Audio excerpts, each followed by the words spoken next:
Testing 1 2 1 2 1 2. Mighty companions, would you mind silently telling yourself that you are like ridiculously cool? Now you don't have to say it out loud. You're ridiculously cool. I know. Can you pull it off? Well, if you want to say it out loud, that's cool. If you want to acknowledge yourself, that's cool. Can we give it up for us? That's cool. Welcome to A Course in Miracles. If you're here for the first time, these are the guidelines so that it would be easier to be present, which is you need not believe the ideas. You need not believe the ideas. You need not accept the ideas. You need not accept the ideas. Some of the ideas you may actively resist. I'm going to say that at least 3 times. Some of the ideas you may actively resist. I might not say what you already believe. I might not say what you already believe, but that doesn't mean it's not true. Just because you don't believe something doesn't mean it's not true. And you may not believe something, and it may not be true. But just because you don't believe something doesn't mean that it's not true. And so some of the things that you hear, you may not welcome at all. It may bring up your stuff. You might go, hell no, I don't agree with that. I don't believe that. That's okay. That's cool. Also, some of the ideas may be startling. They may be opposite to what you believe is true. They may be opposite to what you think is true. So it's not about can you be here and how good of a judge can you be today.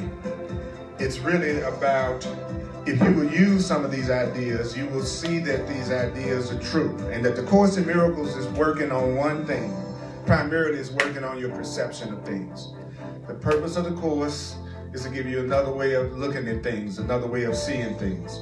It's based on the principle that you're the one that's giving the meaning to everything you see. You're giving the meaning to what I'm saying right now. You're giving the meaning to being here right now. And everything you see is the meaning that you're giving everything you see. And everything you react to, you're reacting to the meaning that you're giving to. We pretty much agree on that much, that you are giving the meaning to this, that you have.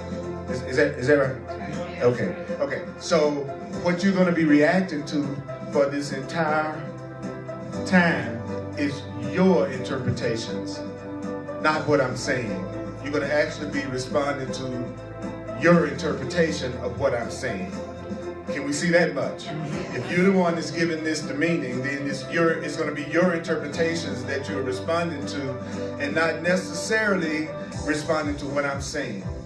So the Course in Miracles is saying that love is our natural state, that we should be experiencing only love. The reason why we don't experience only love is it says we have blocks to the awareness of the presence of love. That the only thing that we are experiencing is some form of love and some form of fear. Some of the forms of love we call happiness, joy, abundance, health, joy, fun. And some forms of fear are anger, guilt, grievances, suspicion, distrust. And then it also teaches us that you're going to live in the world that you give meaning to, in the world that you perceive. And so therefore, your environment, your world, the people in your world, they're a reflection of your consciousness. They're there because you're choosing in most cases to be with those people. So the other thing that's really great is that most people believe that they should use their mind to come up with who should change other than themselves. So most people are using their mind to come up with how their mother should change, their father should change, society should change, everybody around them should change. Because if you change, I'll be happy. If you spoke or acted differently, I'd be happy. If the Republicans were different, I'd be happy. If the Democrats were different, I'd be happy. If the independents were different, I'd be happy. If black folk were different, we'd be happy. If white folk were different, we'd be happy. The Course says the other people in other countries, if they were different, I'd be happy. So it says that if you want to guarantee that you're going to be miserable for the rest of your life, set it up where everybody else has to change other than your own mind in order for you to be happy. And you're guaranteed to be frustrated a lot, because you can't change anybody else's behavior. So if you make your happiness dependent on that, you're not going to be happy a lot. And if you're miserable, it says you should want to be happy more than you want to be right. that if you are miserable, you should hope you're wrong about the way you're seeing things. If you're unhappy, you don't want to be right about how you're seeing things. But what is the average person? They can be totally miserable, but they still want to be right. So I've gotten to the point from studying the Course almost 40 years that I'm so happy to say I hope I'm wrong. And most of the time, every time I'm looking at the news and when I'm hearing what's going on in people's lives around me, I go, I hope I'm wrong. I hope they're wrong. I hope there's another way to look at it. So we're going to be on page 183 if you got the book. I want to welcome people who are online right now on Facebook Live, my mighty companions.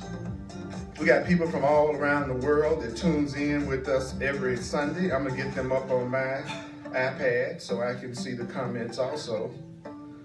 If there's somebody around you that you don't know, would you mind introducing yourself so we won't be such a room full of strangers?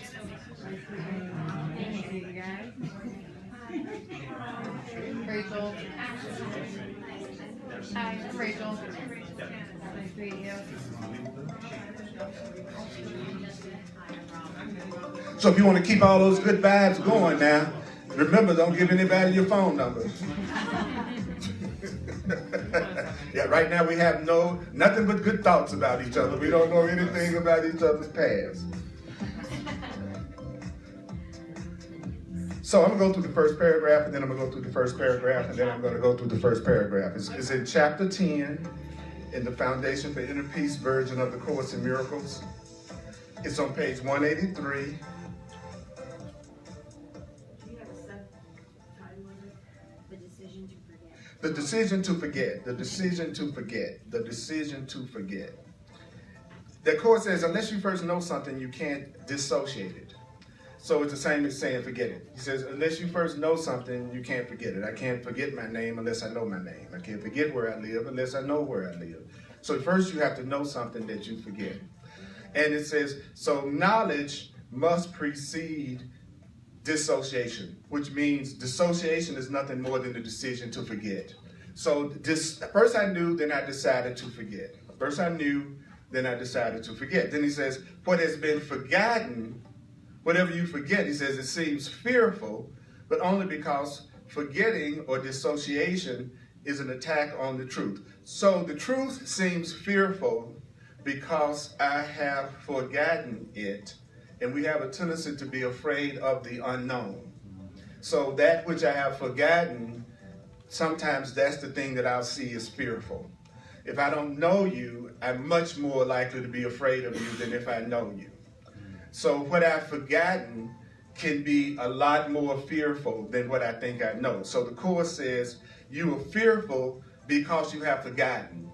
It says, you are fearful because you've forgotten the love of the Creator. You are fearful because you've forgotten that we're one. We are fearful because we've forgotten our true spiritual identity. He says, we're fearful because we've forgotten who and what we really are. And we are really unlimited spiritual beings having a human experience. We are beyond our bodies. We're more than what we think we are, and we've forgotten what that is. That's basically what that just said so far. Okay, then it goes on to say, and you have replaced your knowledge. So I used to know who I was, now I've replaced it. He said, you have replaced it by an awareness of dreams because you are afraid of your forgetting and your separation, but not of what you have forgotten. So I'm afraid because I've forgotten, but I'm not afraid of what I've forgotten. I'm afraid because I've forgotten love, but actually I'm not afraid of love. I'm afraid because I've forgotten love. I'm afraid because I've forgotten we're one. I'm afraid because I've forgotten that we're connected.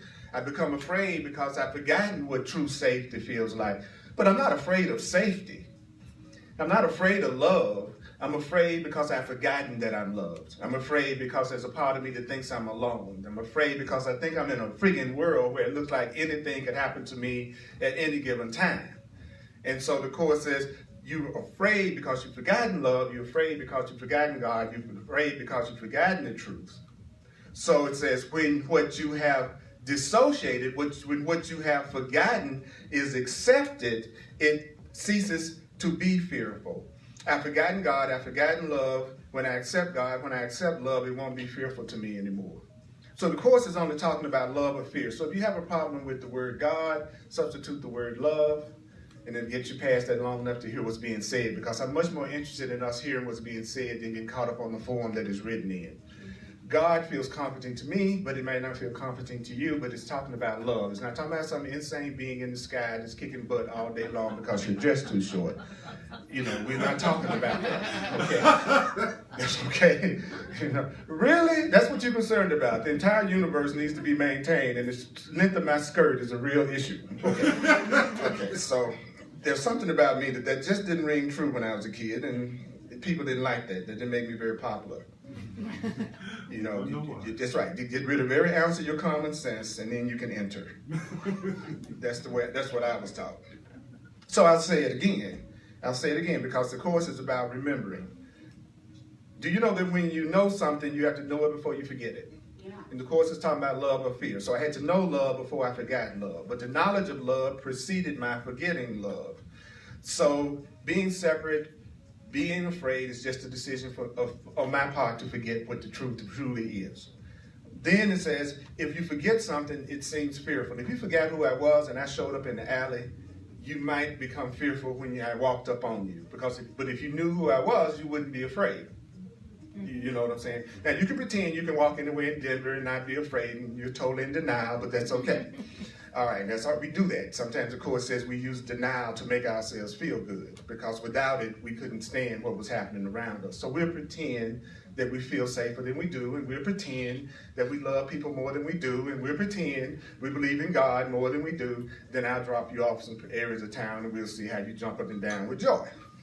And the truth is, don't fool yourself, because every time you fool yourself, you're going to create the very situation that will give you an opportunity to recognize you're deceiving yourself. So I don't talk like that. I say I want to love you all, but I don't know what love is, and I don't express unconditional love all the time. I'm not going to sit up here and tell you that I feel unconditional love for everything that lives, because I don't need to have the thing show up that would show me I'm lying about that. All right, so I'll admit I have issues and things that I'm working through, and I'm willing to take a look at those things. So I don't need the universe to put them in my face so that I can see that I have that issue. So that's what I found to be true. The more I would admit to my ego, the less conflict and drama I had in my life. And when I was constantly pretending I was Mr. Love of the universe, I was constantly having situations show up to show me I didn't have the kind of patience and love that I thought I did. So that's, and one way you can tell if you're one of those people that's in denial about your unconscious guilt and anger and grievances, you want to know how you know? You're going to be one of those people that's a really nice person that something's always happening to. If you're one of these really nice person, if you always have these horrible relationships, and you're a really nice person, and you have lack, and you're a really nice person, and you hate what you do, and you're a really nice person, and you don't get, people attacking you, you have a lot of unconscious beliefs and anger and guilt and grievances that you're in denial about. And they're trying to give you a hint that you have a little shadow work to do. You need to take a look at what's going on beneath your consciousness. In the new annotated version of the Course, it was talking about the unconscious mind, or the subconscious mind simply means the unwatched mind. So what is unconscious is just what you're not aware of, right? So what's unconscious or subconscious is just what you're not watching. If I'm watching it, I'm not unconscious of it. So your unconscious is just a part of your own thinking that you're not watching, that you're not really paying attention to. But how do you know it's there? He says you know it's there because you see the results of it. So how do I know I have unconscious thoughts of anger? I'm looking out and saying, boy, I see a lot of angry people and what looks like people being angry at me. How do I know I have a lot of unconscious loving thoughts? Wow, I look out there and I see a lot of really cool, loving people. Even when I don't think I'm cool and loving, which means I have loving thoughts about myself that I'm not aware of. So I'm more loving than I think I am, to the point that I'm surrounded by people who I don't think I deserve to be around, because it looks like they're kinder than I am, but that's not true. That's not true. So the Course then says you're afraid. You're afraid because you've forgotten. You're not afraid because of what you have forgotten. You're afraid because you've forgotten what it is. And so when you accept it, it won't be fearful anymore. When I accept your love, when I accept the Creator, when I accept Spirit, Spirit won't be afraid, won't be fearful to me anymore. What I remember and accept won't be fearful. If I have fear of myself and I remember myself as a loving being and I accept myself as a loving being, I won't be afraid of myself anymore. Some people are afraid of themselves and they'll tell you, I'm afraid of myself, right? So I've forgotten who I am. I've forgotten that I'm loved. I've forgotten that I am loved. I've forgotten that I'm lovable. So is there any questions about what this paragraph has said? Are you clear about it? Because I don't want to spend the hour answering stories. But what I really want to do is focus in on what is the Course in Miracles trying to teach us? What is it saying? Do I understand what it's saying about remembering and forgetting? Yeah. The first thought that came to my mind when we started this was when we're all born, we're born of pure love. Mm-hmm. Innocent, we're not programmed. What this section reminds me of is unprogramming the program to get us back to where we originally were when God created us. You are programming the program, or is God programming the program? No, we program the program. The program of what? Of our life. Because The remembering part. Everybody, our parents raise us one way. We gotta do this. We gotta do that. But when we're born of love, we're born from God. We are just pure of love. Mm-hmm. And so basically, to me, what this reminds me of is to unprogram our wrongful thinking. And by doing that, we forgive ourselves and we forget the programming that we were because we're focusing on the new us. Right, which is what he's saying. When you have this, when what you have forgotten is accepted, that's when you stop being afraid. Right. And whatever that process is, which we call our own individual spiritual paths, that bring us back to the reality that we're loving, then we'll stop being afraid of love. But don't forget, the main point is I'm afraid because I've forgotten. I'm afraid because I've forgotten. I'm not afraid for any other reason than I've forgotten who I truly really am. So thank you for sharing. Anybody else? Comment or a question about what this is saying? Or one thing you heard that was meaningful to you, that kind of stuck out for you? This is your chance, so it won't look like I'm just standing up here talking and you're just listening, okay? That the fact that I have to know something in order to forget it. Yeah, I had to know it. I had to know God before I forgot God. Yeah. I had to know the truth before I forgot the truth. That's great, because for some people when they read truth books or metaphysical books or New Thought books, some people when they read it, it drives them crazy because it's ridiculously opposite to what they already believe. There's another group of people that'll read this stuff and it would be like remembering something they've forgotten. It won't sound like ridiculous. It'll be like, yeah, that's the way it is. I'm finally hearing something say what I really kind of believe, but I didn't see it anywhere around me. Who in here is having that kind of experience when you study? That is more like you remembering something that a part of you always knew, but nobody was saying it. And nobody's saying it. And it's not even really that hidden that there must be a lot of misperceptions in the world, because we're seeing the result all the time. We're not exactly in a place where everybody's embracing as they walk down the street with joy. So there are thoughts of separation. As a matter of fact, in a lot of ways, I see more forgetting than I've seen in a long time.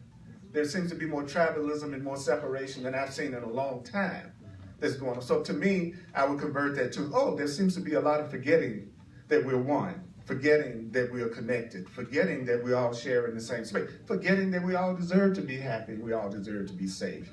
There's some forgetting that's going on. So if we remember that we're one, then joining with each other will no longer be so fearful as it is. Yeah. I thought I saw somebody that said.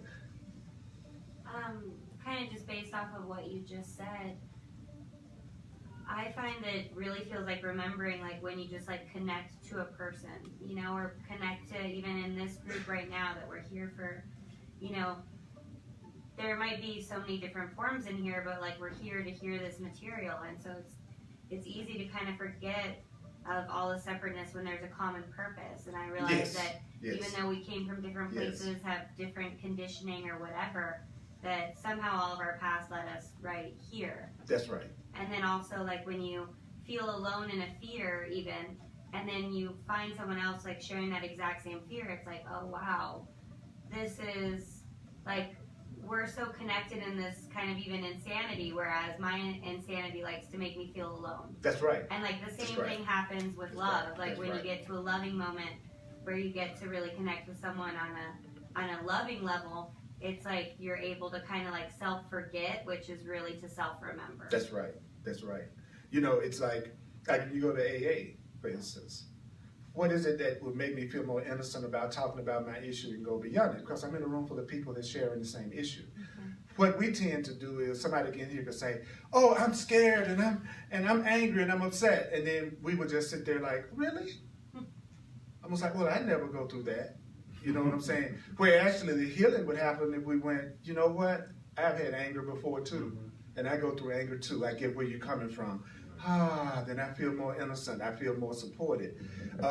And so that's why every time you share something and someone can relate to where you're coming from, you actually feel more innocent about it. And then the more innocent you feel about it, the less control it'll have over you.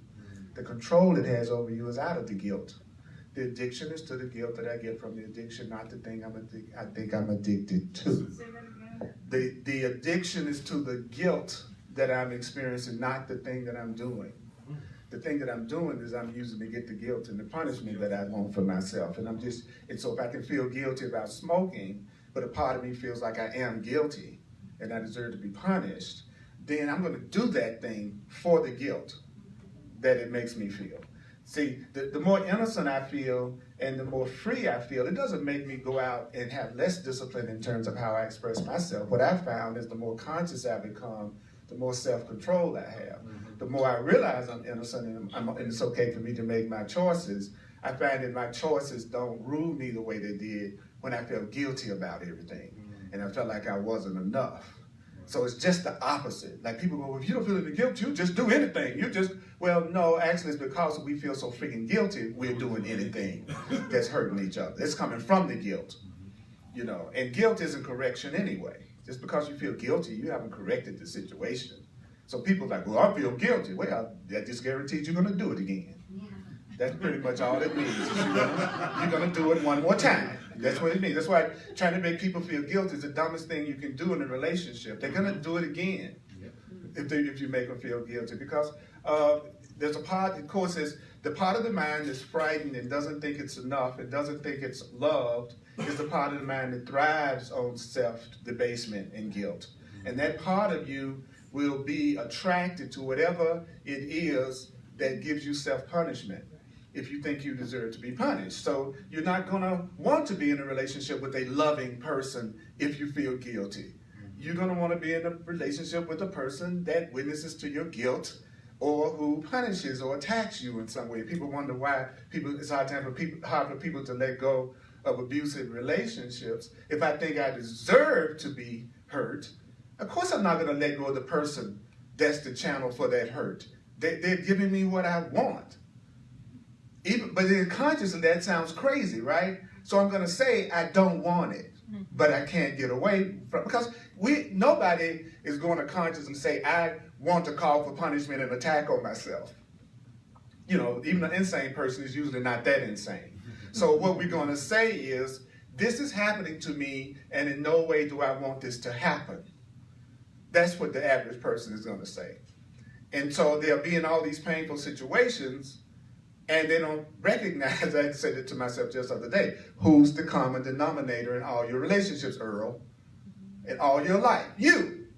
So if you're seeing a pattern, you're the one that's generating that pattern, because they don't even know each other, but you're having the same experience unless they, texted. But other than that, it looks like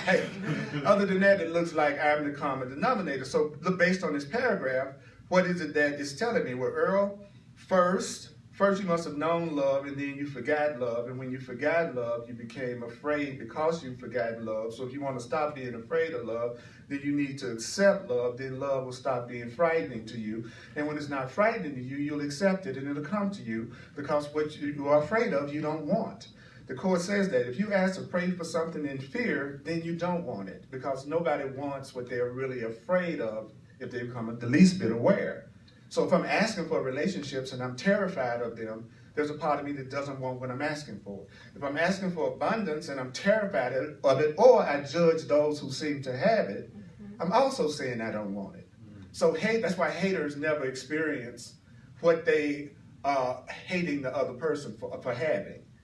You know, and so be happy for other people's good. Be happy that other people are happy and prosperous. Yes. Don't feel envious of it, because it's telling the universe, I don't want it. I think something's wrong with it. So the first paragraph, so I'm much more interested in remembering this than how fast I move through the material. Okay, so let's go to the next part. Let's see here. Yet to give up the dissociation of reality, to give up the dissociation of love brings more than merely a lack of fear. So if I stop forgetting love, it's going to benefit me more than just I'm not afraid anymore. There's a bigger benefit than, oh, I'm just not afraid anymore. It says, in this decision, and when you're reading the course, take it slow. In this decision, what decision? The decision to remember. The decision to stop forgetting. The decision to know love again, know truth again. He says, lie, joy, and peace, and the glory of creation. So all the joy you want, all the peace you want, all the glory of being a creator is going to come from your decision that you're ready to remember you are loving, you are loved, you are lovable, your decision to remember the truth. That's what starts the spiritual path. I've decided I'm in fear and anger and unhappiness. I've reached my limit. I want to now know the love that I've forgotten, and that decision to know the love that I've forgotten and to get rid of the blocks to it. In that decision lies my joy. That's where my peace is going to come from. But I know I don't know it because I've forgotten it. And since I've forgotten it, I need to be reminded of it. And that's why books like this constantly say, remember, don't forget. But this book says that constantly. And what is our ego, fearful mind does? It says, let me analyze it, let me analyze it, let me analyze it. Don't let me remember that. The only reason why I'm afraid is because I've forgotten, and I just need to accept what I've forgotten and not stop being afraid. That's what I need to remember. See, that's too simple, right? Then it says, offer the Holy Spirit. Now, what is the Holy Spirit? Your loving right mind, that part of you that is love, that part of you that is the truth, that part of you that is divine, that part of you that is innocent, that part of you that's connected to God, that part of you that's completely powerful. The Course defines that as the Holy Spirit. That part of us that knows that there's a part of us that thinks that the world is real and everything we're going through in the world is real, and that's the same part of us that knows its connection to Source. So the Holy Spirit is the intermediary within ourselves between the part of us that's nuts and the part of us that knows the truth about us. So it's our loving right mind. So he says, offer your loving right mind, only your willingness to remember. So I'm going to offer the part of me that does have sanity and sense, and I'm going to say to that part of me, I am really willing to remember the love and the truth that I have forgotten. So I need to remember to keep offering to my higher power my willingness to remember the love that I am and the love that I deserve. And then it says, because the Holy Spirit retains the knowledge of God, that's the part of you that retains the knowledge of love and the knowledge of yourself for you, waiting for your acceptance. You've forgotten the powerful, loving being that you are. There's a part of you that hasn't forgotten, and it is going to keep that knowledge while you have forgotten, and is willing to give you that knowledge when you are willing to accept it. I love you. You can't accept it right now. I'm going to keep my love for you until you are ready to accept it. That's the promise. I love you. You don't think you deserve love. You're doing yourself in. You're hurting yourself. You're judging yourself. I'm not going to stop loving you. I'm going to remember you deserve love. And when you get to the point that you're ready to accept it, I'm going to give it to you. To me, that's good news. Mm-hmm. To me, that's what I want to hear. I told people all the time, if the things that I'm saying from the Course is a bunch of crap and it's not, and you think it's not true, tell me this. What would you have to lose by believing that love could be there for you when you're ready to remember it? If all of this is a bunch of crap, What's wrong with you believing that you could remember how lovable you are, and then you would stop being afraid of it and you would accept yourself? Right, so it's not even a matter of the credibility of what I'm talking about so much as we're all intelligent enough to know that's some good news.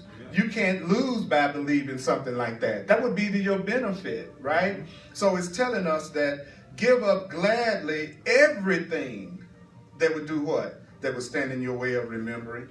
So I want to let go of everything that keeps me from remembering I'm innocent and I'm loved and God and lovable. What is it I want to give up? I want to give up everything that keeps me from loving myself and blocking my awareness of love. What do I want to give up? Everything I think about you that keeps me from loving you and blocking myself. And it says it right here, because God is in your memory. So if love is in your memory, then you need to get rid of everything that keeps you from remembering it.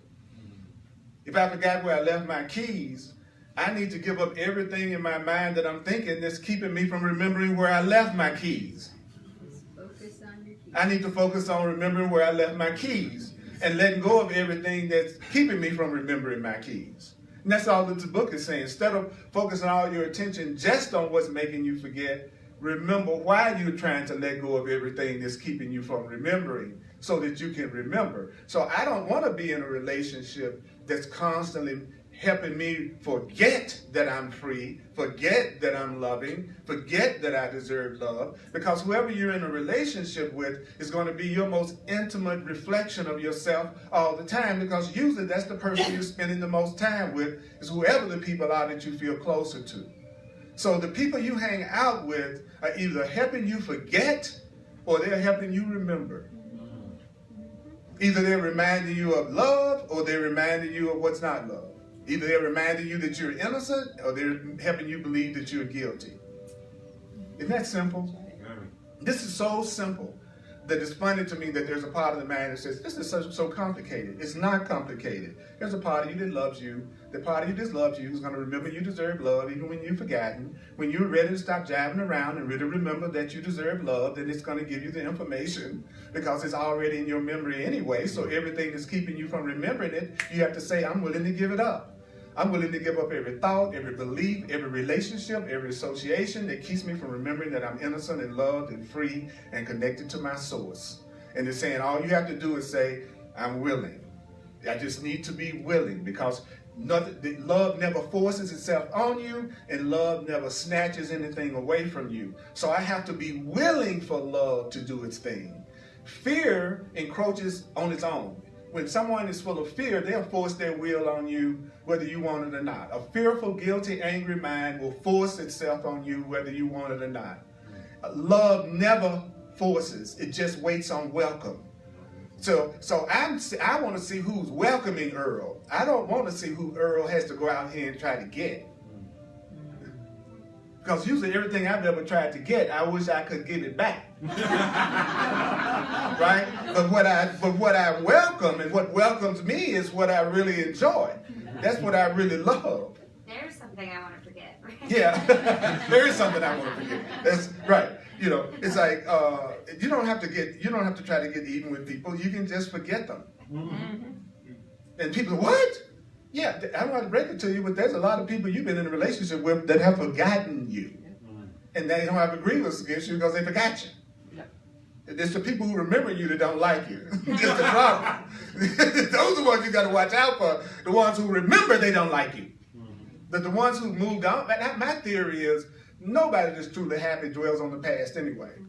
That's how you can always tell an unhappy person, because they got a story and they're telling you all their stories about what happens from the past. Because if you're really enjoying yourself and you're enjoying your life, you are busy in the present, enjoying what's happening right now. You don't have time to think about the person you were with 3 years ago. That means you need to get a life. You know, as you would be having a fulfilling experience. But many people say, well, I'm trying to remember because I don't want it to happen again. But actually, that's what's going to cause it to happen again. Because you're taking the present moment and you're interpreting it in past terms, projecting it into the future and then meeting it again. See, I'm using this present moment to remember what happened in my last relationship and then project it, and that could happen in the future. Then, of course, I meet it again. And even if that person isn't like the person I was with in the past, I'm going to zero in on everything that reminds me of that person. and forget that I'm actually with a different person. So when you meet new people, remind yourself, this person is not my past. This person is not my past. Because you're going to have a temptation to do that. And I do that. We all do it. What I love about this book is it's not trying to make me feel like I have to be perfect. What it's helping me do is forgive myself when I'm not doing it perfect. It says in the book, look here, I'm not asking you to have 100% faith, because if you already had 100% faith, you wouldn't need my help in the first place. So what I need is as much faith as you got. How much faith do you have? I just got 10%. That's all I need. Because I love you, so that means I'm going to meet you where you are. I'm not going to ask you to get somewhere else, then I'll help you. You know what I'm saying? You need to be picked up out front. I'm not going to say, well, if you can get 10 blocks away, I'll pick you up there. Hopefully what I'm going to say is I'm going to pick you up where you are. That's what you're hoping I'm going to say. So the Course in Miracles is saying, look, you guys, y'all don't have any idea what real love is. Real love is so far beyond what you all give to each other that you can't even imagine a heart that open and a kindness that great that is not expecting you to be different from what you are now to be met with love. Because in y'all's relationships, y'all have so many expectations and judgments and scripts and bargains before you will give each other love that you can't imagine a love that would say, I'm going to love you where you are right now. That even if you're not loving yourself, I'm going to keep loving you and I'm going to give it to you when it would scare the hell out of you and you'll be able to accept it. I'm not going to ask you what you did last night because it don't make any difference. I ain't going to stop loving you, so I don't care. I'm only trying to find out everything you're doing because I'm trying to decide whether I'm going to love you or not. But what if I'm going to love you anyway? Well, then it doesn't matter. Tell me it's okay, don't tell me it's okay. It's not going to change the way I feel about you. See, that's like to us, well, what? Well, wait a minute now. See, that's when you get that yes, but. Those good yes, buts will come up. Well, yes, but. Yeah, because I'm trying to decide if I'm going to love you or not. That's why I'm saying yes, but. I'm going to come up with the reason why maybe I shouldn't love you. But we're not talking about human love, thank God. We're talking about a divine love. Not our stuff, which the Course calls bargains made with guilt. He said that's what we do. We just make bargains, and you try to make each other feel guilty if you don't act the bargain out. And we call it love. It's a group of agreements that if you keep, then I'll give you my dysfunctional love. See, it's too real, isn't it? That's why there are not overflow crowds in classes like this.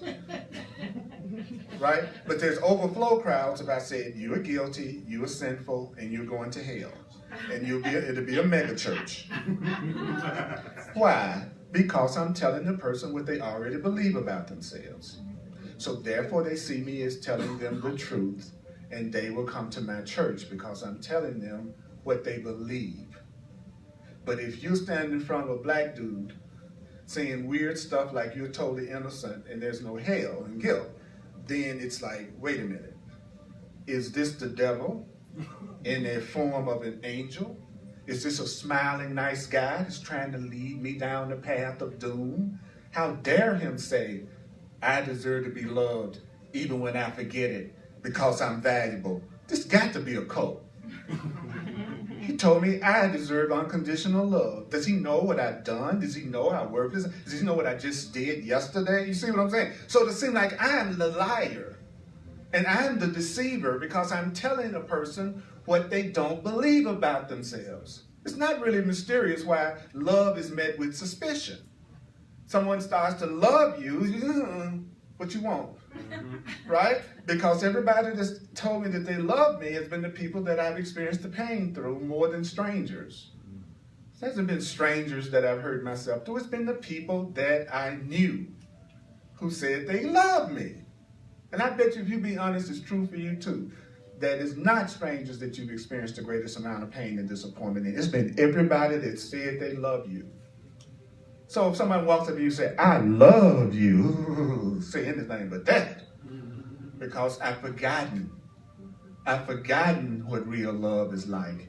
And I've now substituted it with what the world teaches me that real love is. Which, by the way, isn't truly working for anybody consistently.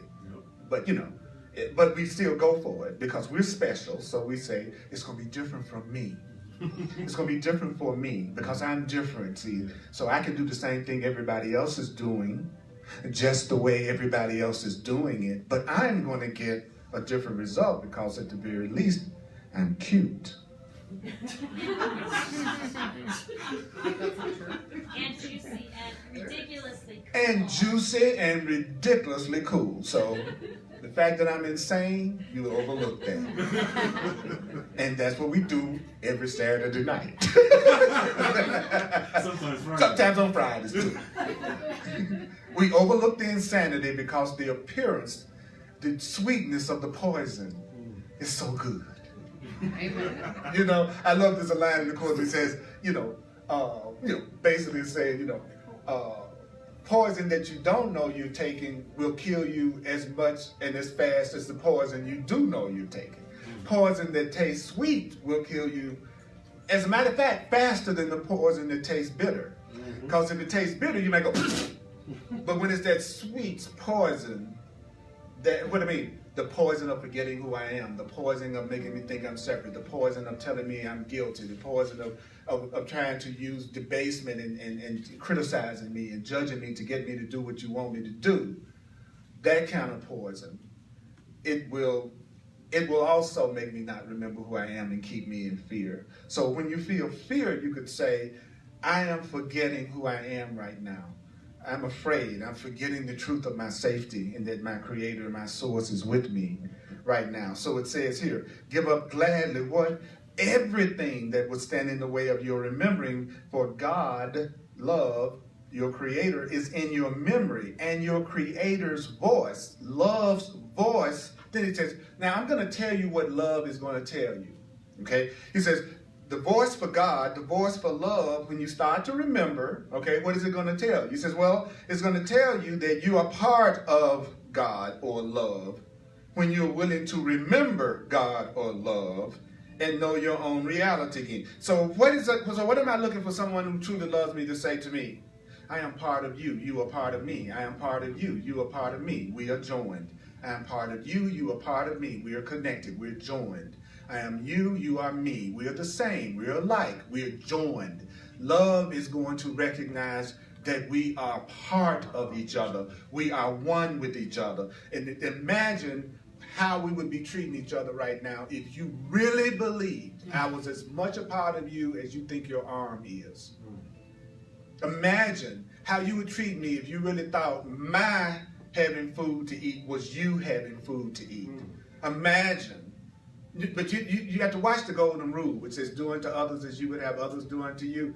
That's a screwed up rule if you don't see it right. Because if you don't believe you deserve love and you think you deserve to be abused, you're going to do unto others what you think should be done to you. So the course says, well, make sure you have the correct perception of both of you before you do that. All right? So a murderer wants to be murdered. I'm going to give you what I think I deserve. Someone who attacks is someone who wants to be attacked. They're giving you what they think they deserve. I want love. I want peace. So that's what I try to give as much as I possibly can, because that's what I want to receive. Give what you want to receive and see me as part of you, and I want to see you as part of me. But to do that, I can't see you as bodies, because when I look at you as a body, I'm not going to think you're a part of me. That's what's going to make me think I'm totally different from you. It's when I focus on you. I don't look like you. So if I focus on your appearance, I could very easily be fooled about the truth of the fact that we're joined. So I'm going to need to go beyond your communication device, because your body is your communication device. Without your body, you couldn't talk to me.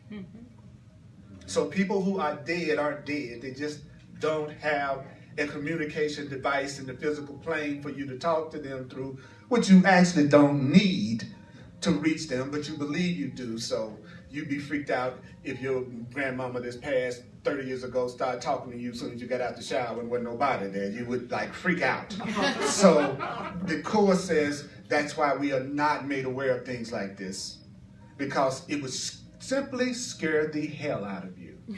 And you would doubt your right mind, and you would think you were going crazy. And he says that's why higher beings don't do that, because if you're going to be healed, it has to come through your own sanity, your own mind. So if you think your own mind has gone crazy, then that's not going to be helpful to helping you regain sanity. Does that make sense? So therefore, I'm not going to make you doubt your sanity by popping up in front of you in the living room when you're watching a movie. because it would scare you. It would make you think you had lost your friggin' mind. So that's one of the ways I can always tell who's conscious. If you're a conscious being, you're not going to be doing things for shock value just to scare people because you call it being conscious. You know, you're not gonna walk up to a person who's just been hurt and say to that person, "Why did you create that?" See that, you know, or constantly, if you find yourself thinking that you have the greatest and the most beautiful spiritual purpose, and all you see happening around you is drama and misperception, I would suggest you be quiet. You're talking too much. You need to shut up and listen, because there's something you're saying that your ego is in charge of. Even though you might think you got the best purpose in the world. Little simple stuff. That's what I love about this book. He says, I'm not ever telling you anything that's hard to do. What I'm telling you is something that's different to do. And you're mistaking different from hard. But actually what could be asking you less of you than for me to tell you, I love you. I'm going to keep the love I have for you. When you're ready to receive it, I'm going to give it to you. And that you already know I love you. You have the memory of my love. Say you want to get rid of everything that keeps you from remembering my love so that you can know your own reality again. Then his last sentence in that paragraph says, let nothing in this world, let nobody in this world delay your remembering of love. He says the more you wake up spiritually, the less you're going to be able to tolerate the stuff you used to tolerate so well. You're not going to become more patient with unhappiness and pain. You're going to become more impatient with it. Where you would have stayed in a relationship forever that caused you pain, you will want to do something about it. You become less patient with pain and suffering as you wake up spiritually, not more patient. So if you find yourself becoming more irritated, it's actually a sign you're waking up, because a part of you knows that you deserve better than what you're allowing yourself to experience. When you don't love yourself, you just suffer, and you think being spiritual means your ability to suffer well and suffer for a long time. Am I talking strange to everybody? Am I saying something way out? Okay, so it says in the second paragraph, then, when you remember, you're just going to finally know yourself. That's going to be the knowledge of yourself. So the second paragraph says, you're going to get something better than just a lack of fear when you stop dissociating the truth. It says what you're really going to start experiencing is joy and peace, which is total fulfillment. Peace isn't sitting on a mountaintop contemplating your navel.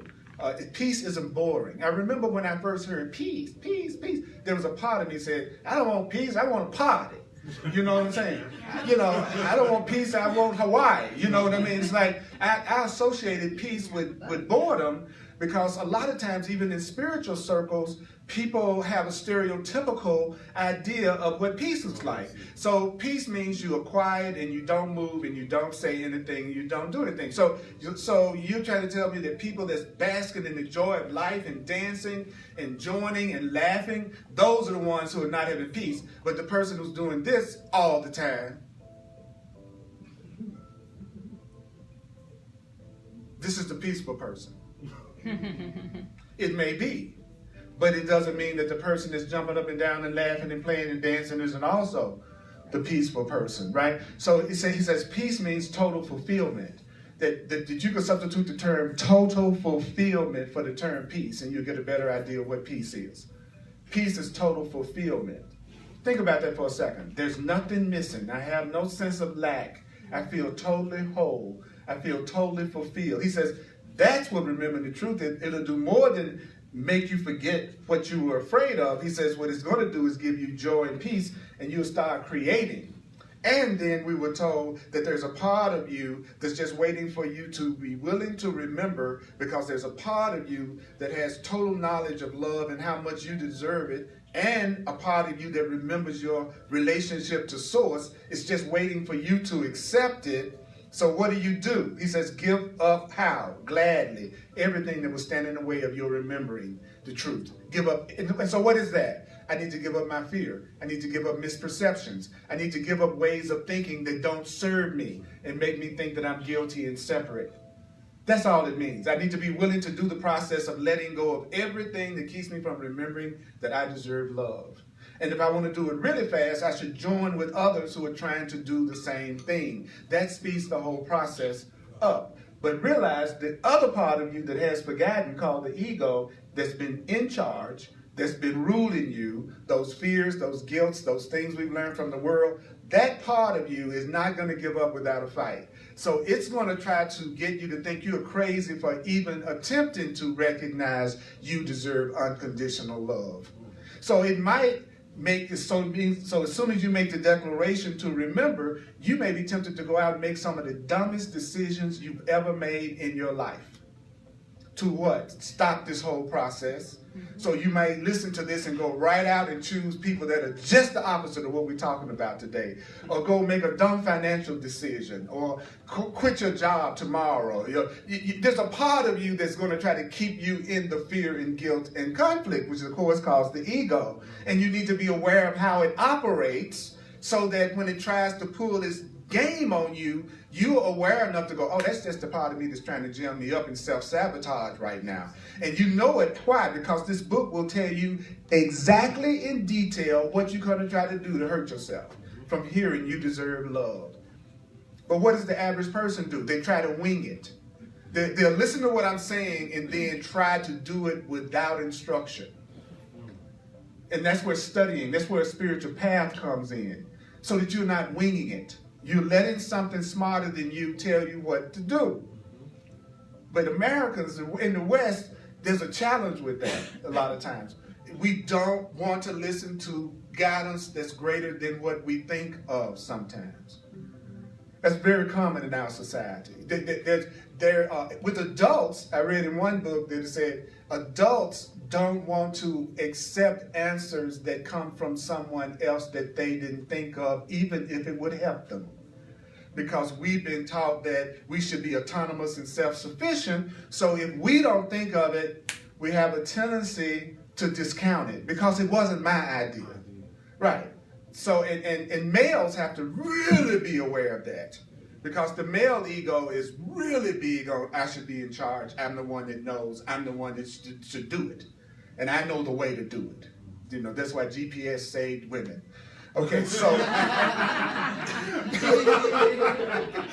you don't know where the hell we going and we still don't want to look at the map. You know what I'm saying? It's amazing, man. It's amazing, you know, how our egos can take over, you know. Yeah. So let nothing in this world delay your remembering of the truth. And the Course says, in this remembering is the knowledge of yourself. And it says, let nothing in this world delay you. Okay? Any thoughts, any comments, any questions about that paragraph? Yes, Megan.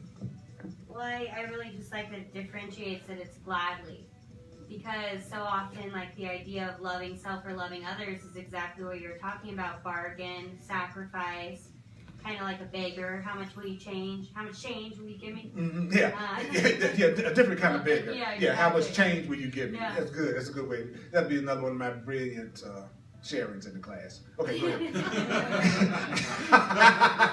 But you know, that I like that it's like, this is a new thought system, this is a new way of loving. So I'm going to gladly give it up. It's not going to feel like me sacrificing. So I know that if I'm sacrificing, then I'm not gladly giving it up, or I'm expecting something or everything else to change. That's right. That's right. Sacrifice isn't love. And that's another big one we believe. Because what is sacrifice? Giving up what I want, thinking that I'm losing, thinking that I'm benefiting. The father that works 70 hours a week to feed his family, who's glad to do it, is not sacrificing. The father that spends 70 hours a week and he's resenting every bit of it, he's sacrificing. So sacrificing is an attitude, it's not the physical thing you're doing. If you can do it and you don't have any sense of sacrifice, great. But watch where you feel like you're sacrificing, because you're building a hidden resentment. And you're going to eventually want to get away from it. So you're going to come up with ways of getting away from it. Anybody online got something they want to say? So we have a few, but one Okay. of the dialogues that was just going on was with the word dissociation.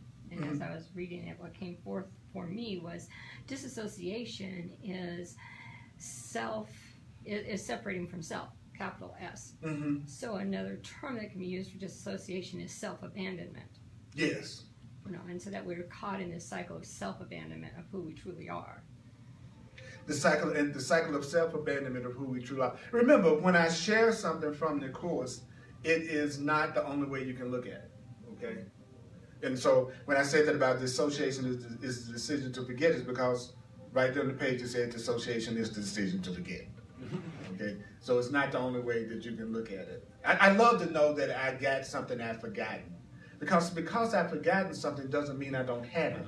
See, it's not saying I forgot where my keys are doesn't mean I don't have keys. So just because I've forgotten God doesn't mean I don't have God. Because I've forgotten the truth doesn't mean I don't have the truth. But I'm scared because I've forgotten the truth. And that makes sense. Not the truth to scare me. Anybody online have something that they say? Right, yeah, so Kathy's takeaway from that, because Kathy was the one who was working with the word dissociation, she says, thank you that this word of dissociation is taking me away, and she's turning back into right here, not to abandon from listening about love, because she's being drawn to abandon the listening about love, and to know about abandoning meant that I am here to hear is how to be disbanded from abandoned thought processes. That's right. I'm here to let go of everything that keeps me from remembering what I just heard, that keeps me from remembering the truth. You know, and if I remember it, if I forgot how to play saxophone and I remember how to play saxophone, I can play saxophone immediately. I don't have to go to a class, right? But after I've forgotten about how to play saxophone, then I might go to a music school to learn all over again. But let's say right in the middle of learning how to play, it comes back and I go, oh, I remember. That's what this is trying to tell us. When we remember who we are, we have unlimited abilities to create and have love and have joy in our experience, because we'll remember how to be a truly loving being that only creates and experiences truly loving experiences. So once you remember, then all the skills that you have come back with that. So I'd much rather work on remembering that I know how to play saxophone than to spend all my time trying to learn how to play saxophone all over again. And that's all it's saying. This is really the easier way. And then it says, this book is full of instructions about how to remember. And that's why you would study it. That's why you would do it. So that you will remember what you already are, which is beautiful. You get your hand up there, Jen. Would you expand a little bit about what you were talking about when you said if somebody irritates you, that's actually a sign that you're paying attention and not just putting up with it? Because if I'm irritated, am I not still generating that because I feel attacked or something? Isn't it still coming from me? Yeah, absolutely. Absolutely. And that irritation is coming from forgetting the truth, which is they're not the ones that's causing it. That the irritation is coming from the meaning that I'm giving to it. And then remembering that there are other meanings that I could give to it that would allow me to feel more peace about what I'm seeing, right? And then when I have peace, then I can hear my guidance. And if I can hear my guidance, it will instruct me how to deal with that situation. See, God is the element that sometimes as truth students we try to leave out because we had very negative experiences of the God concept growing up. So people who have very negative experiences of the God concept and were just told not to even believe in something like that, it's very difficult for them to relate to not having to do everything on their own. And so what this is teaching us is that we're not alone. We're not on our own. We do have assistance and help that's available to us. Don't, like my mother used to say, don't throw out the baby with the bathwater. Don't throw out the whole idea of God just because of the one you learned about. Don't throw out the whole concept of unconditional love just because you've never experienced it. So I'm feeling irritated. I want to tell myself I'm feeling irritated, but it's really coming from the way that I'm looking at it, and I want another way to look at it. So it doesn't mean that I might not tell that person what I feel like I need to say, but I don't have to say it from a place of attacking myself. And if I'm all irritated, then I'm feeling that. The other person isn't feeling it. So why should I attack myself because I'm upset with something you did in terms of how I'm projecting it? It would be better for me to get to a place of peace.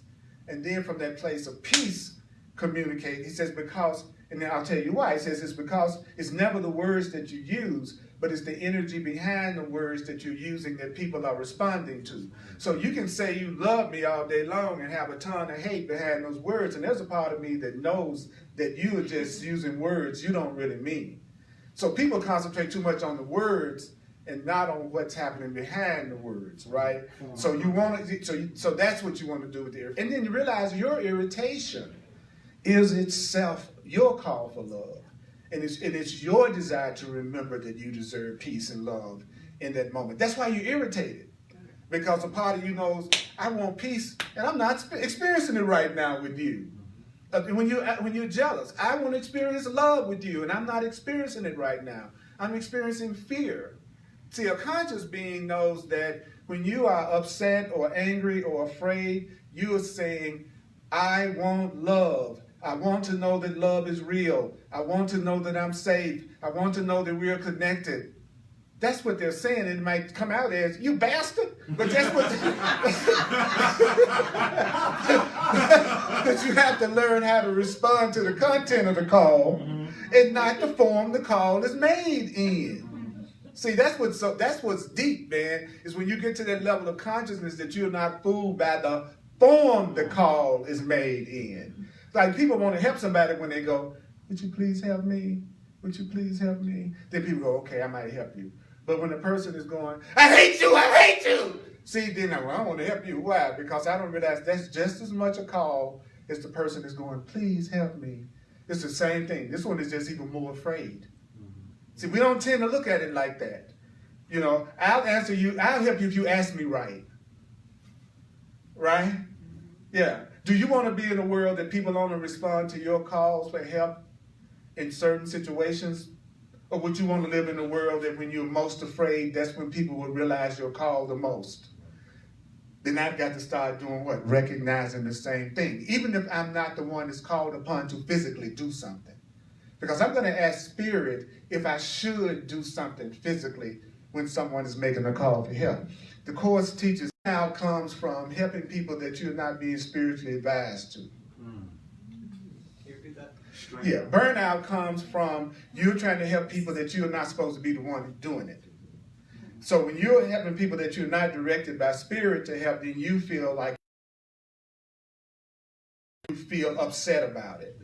That made total sense to me. Or those people you tried to help over and over again and look like nothing ever happens and you get frustrated. Well, you ain't the one. But that doesn't mean you're not the one to recognize that call, and it doesn't mean that you're not the one to ask for that person to be helped. But you may not be the person that is supposed to physically do it. See, that makes sense to me.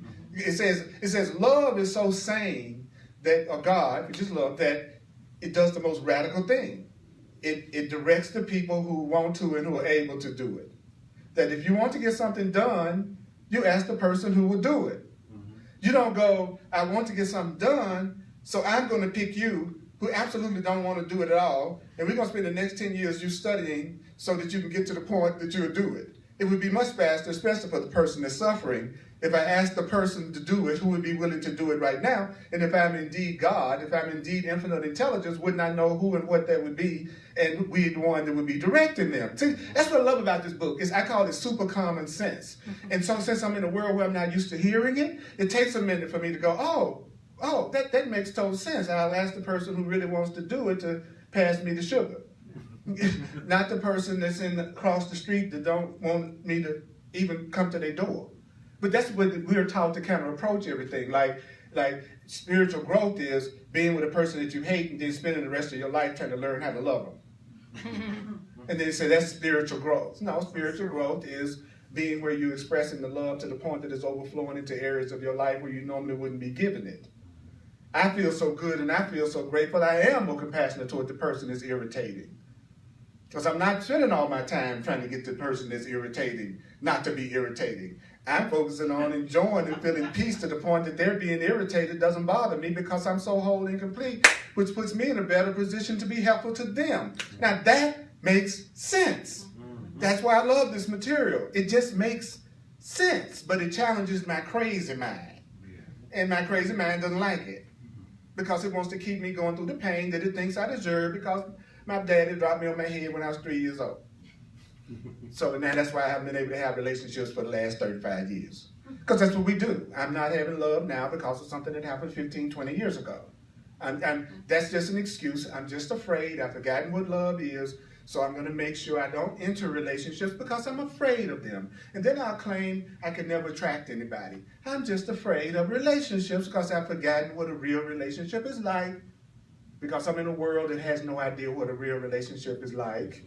And I've learned the same erroneous lessons that everybody else has. And now I've decided I'm going to do it differently. And then the world tells me I'm weird. So you're going to have to be willing to be weird if you're ever going to be happy. You're going to have to let go of needing the approval of others if you're going to ever truly remember. And you're going to have to let go of caring about what other people think if you're going to truly be happy. And that's usually the thing that most people fail at. They can't get over that one. I need approval. I need validation. I need you to say it's okay. And that's cool. If you feel that way, there's an answer to that. Join with people of a like mind that's trying to do what you're trying to do. And then you'll even get that validation if you're the person that needs that. But the part of you that doesn't love you is going to go and ask you to go to the person who at least give you the validation and approval for approval.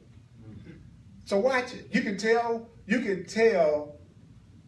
what you want reinforced in yourself by who you go to for advice. You all know who you can go to who will absolutely not give you the advice you want to hear and who will judge you. And you know exactly who you could go to and talk to and they will go, I'm open to hearing what you got to say and I want to support you. We already know. We already know. If I say I want to let go of my belief in sin and guilt as being who I am, and then I go to my most fundamentalist friend, I don't really want to hear my innocence. Or I would have went to the person that was studying the course. That's based on the idea that you're innocent and that you make mistakes, and mistakes are for correction, but nobody deserves to suffer for an eternity.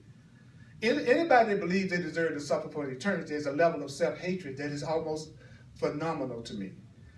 You know, think about that. You think you deserve to suffer forever. And that makes total sense to you. And you're going to tell me that's not a person who at some level doesn't love themselves?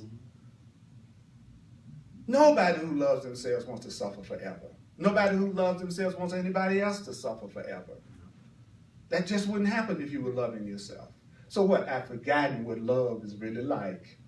Maybe I grew up in a family that I was abused. I forgot what love is really like.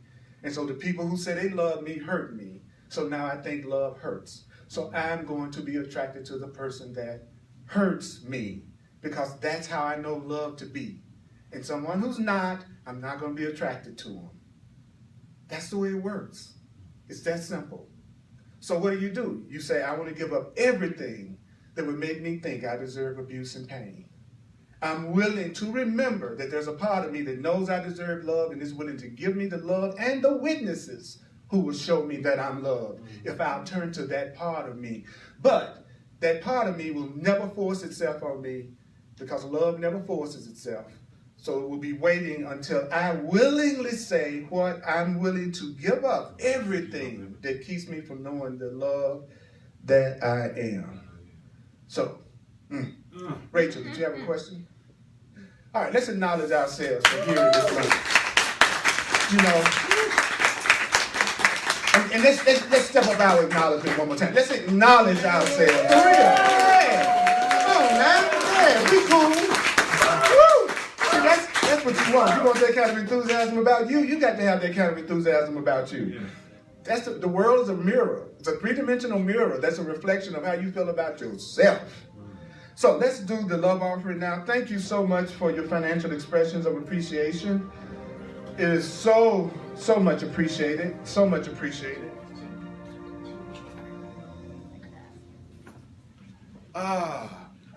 Thank you. And try to remember, this is not charity. You actually received something. I talked for an hour. It wasn't like I was on the side of a road with a sign in my hand, okay? I gave. Yeah, it's just funny though. Sometimes when you do stuff on a love offering, people think they're actually doing like charity, as if you haven't shared or something. It's It's funny. okay. That's what people feel about me serving tables. Yeah, same Like, thing. you gotta tip me. Exactly. Like, I'm It's being so- nice to you because I want to. I mean, yeah, it's really funny. But you know something? No one who knows what true prosperity is does not share. That's just bottom line. That's just bottom line. You know how the laws work. And guess what? You're going to be sustained by God regardless of if anybody forgot. So you're going to always be taken care of if you practice in the truth. Those of you online, if you'd like to make a financial expression of appreciation, just go to my website, earlpurdy.com, P-U-R-D-Y. There are those of you out there who really would like to get rid of those blocks and everything that keeps you from remembering, and who's open to psychic and intuitive insight also. I do what I call clarity sessions, and I also use my knowledge of astrology and numerology, and it was what eventually led me to get into the course in my spiritual path to begin with. So there's a lot of information that you can receive that could be helpful to you in a lot of ways if you open your mind. So I'm available. Go to my website, and it explains my clarity sessions in detail. And it's also set up where you can literally book an appointment right there from the site now and take care of everything. And I'm excited. I'm really excited because there's a part of me that's really at a new level, ready to give up everything that was standing in my way of remembering. And I want to join with other people who want to do that and have a good time and play.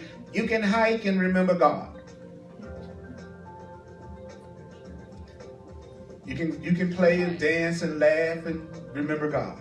You can be in a relationship and remember God. You can travel the world and remember God.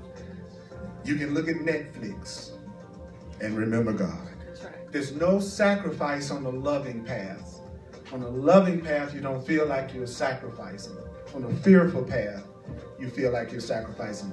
So Tuesday nights I do on Facebook Live a class at 7 p.m. Mountain Time called The Way of Mastery. If you've never seen that, check it out. Earl Purdy page is where you can go to on Facebook. And you can also watch it if you're not a Facebook member.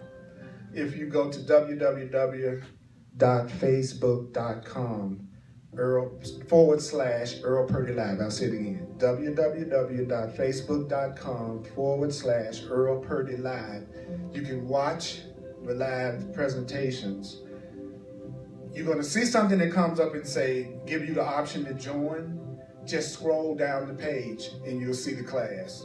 So sometimes people see that and they think it's still saying you got to join. I don't know why they do that, but actually if you just scroll down the page, you'll see the live presentation. And spread it, share it with other people. All of us know people who reach their limit and who kind of want something different. And don't hesitate to invite people, but invite people the way you would offer somebody a cup of coffee, where you don't get bent out of shape if they don't want it. You know what I mean? It's like, oh, I got this cool class you might want to check out. Okay, okay, let's go do something else. You know, it's that kind of energy, not you got to do it. Because what's so cool about the truth is that the truth will keep coming to you in different forms until you get it in the form that you are willing to do it in. And that's for some people, that's not the Course in Miracles, and it'll never be the Course in Miracles. But I'm here for people who want to use that path. And so I'm excited about it. But I welcome you to just get it.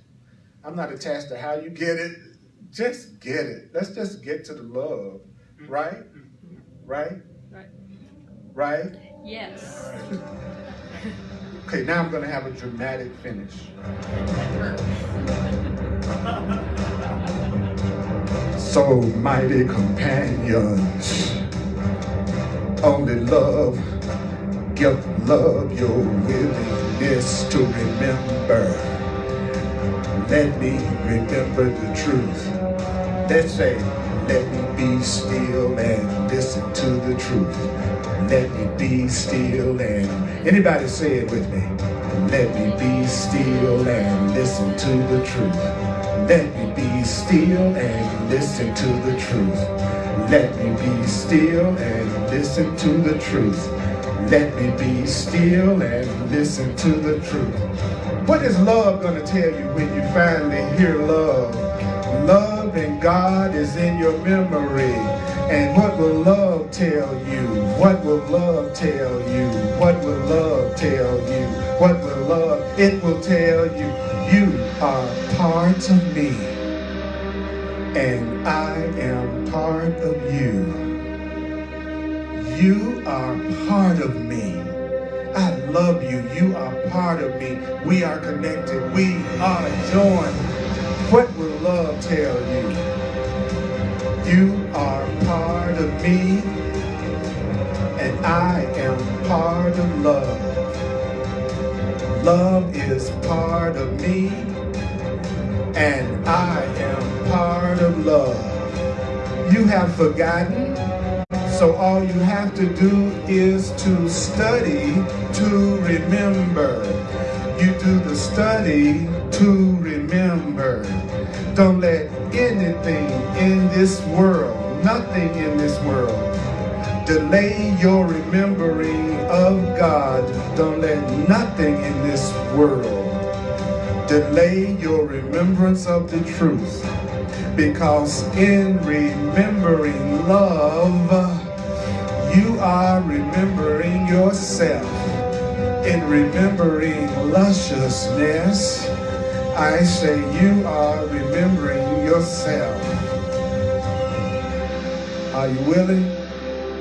Are you willing? Yes, ma'am. Are you willing? Yes, ma'am. Are you willing? Yes, ma'am. Remember, you're not afraid of your forgetting. You're afraid of your forgetting, not of what you've forgotten. You are afraid because you've forgotten how beautiful you are, how loving you are, how luscious you are. Whenever you are afraid and angry, it just means you've forgotten. Doesn't mean you're sinful, doesn't mean you're guilty. It just means you've forgotten. So are you ready to remember? I am ready to remember the truth. I am ready to remember the truth now.